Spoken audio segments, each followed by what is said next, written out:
A piece of wire resistance R, यानी एक क्या है, तार जिसका रेजिस्टेंस कितना है, आर है। कट इनटू 5 इक्वल पार्ट्स, उसको 5 इक्वल पार्ट्स में काट दिया जाता है।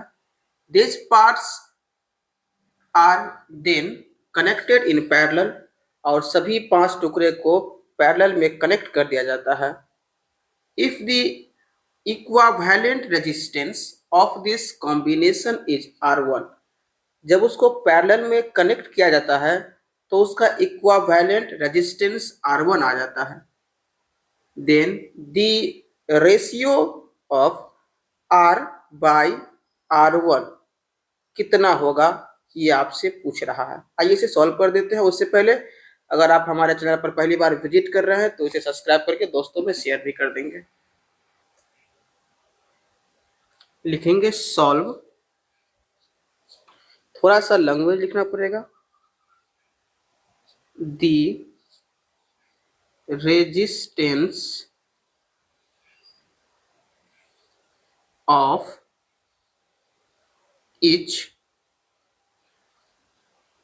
Parts.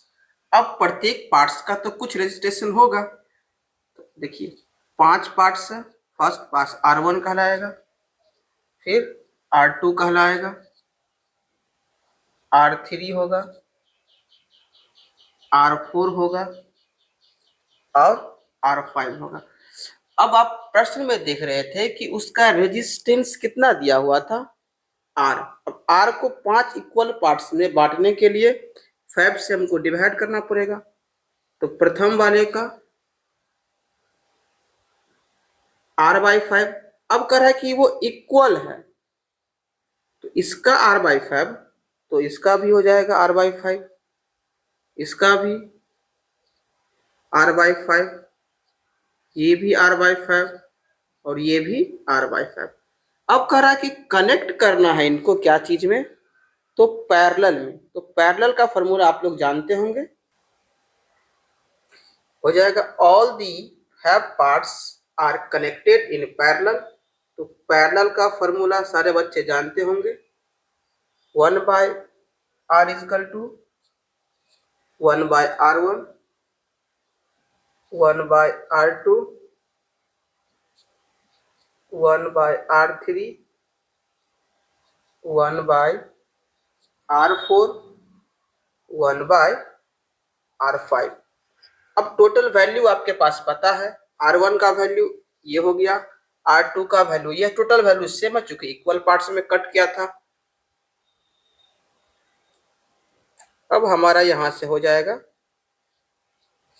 R is equal to 1/, अब यहाँ देखिए R1 का वैल्यू, R2 का वैल्यू, R3 का वैल्यू, टोटल वैल्यू क्या है यहाँ पर R/5, तो 1/R/5 प्लस R2 का वैल्यू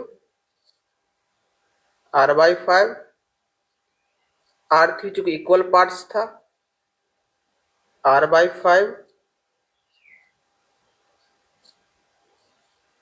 R/5, एक पार्ट, 2 पार्ट, 3 और ये 4, एक पार्ट और होगा आपका 1/R/5। एक चीज प्रश्न में और देख लेंगे आप लोग, यहाँ पर देख लीजिए, कहा कि इसका रेजिस्टेंस दे दिया था नहीं, यहाँ पर देखिए equivalent resistance of this combination is R1।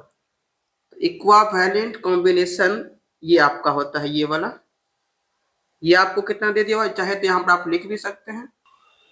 अब यहाँ लिख लेंगे इक्विवेलेंट रेजिस्टेंस इज R1, तो आपका 1/R जो है वो बदल के क्या बन जाएगा, 1/R1 बन जाएगा। ये वैल्यू इसमें पुट कर देंगे, या अगर आप ऐसे नहीं समझ पा रहे हैं तो इसको इस तरह से समझ सकते हैं। R का जो वैल्यू है वो क्या हो जाएगा R1, तो R1 यहाँ पे जो क्या आ जाएगा हमारा R1, तो यहाँ से थोड़ा सा स्क्रॉल करेंगे और यहाँ से लिखेंगे 1/, ये R का value R1 is equal to 1/r/5 plus 1/r/5 plus 1/r/5 plus 1/r/5 one times और होगा 1/r/5। अब क्या कर लेंगे 1/r1 इज इक्वल टू, जब आपके पास 1 2 3 1 2 3 3 टर्म हो तो ऊपर वाले को नीचे से, यानी 5 1 जा 5/r, इसको भी नीचे से 5/r 5/r, और ये भी जाएगा ऊपर 5/r, ये हो जाएगा 5/r। अब यहाँ से क्या कर लेंगे हम, फिर से एलसीएम क्या हो जाएगा आपका r 5 5 5 5 और 5, फिर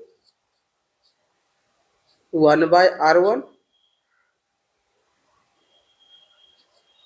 1/r1 इज इक्वल टू, सबको ऐड कर लेंगे 25/r, क्रॉस गुना करेंगे यहाँ से, हो जाएगा 1 गुने r/r1 इज इक्वल टू 25, 1 से गुना करेंगे r/r1 इज इक्वल टू 25।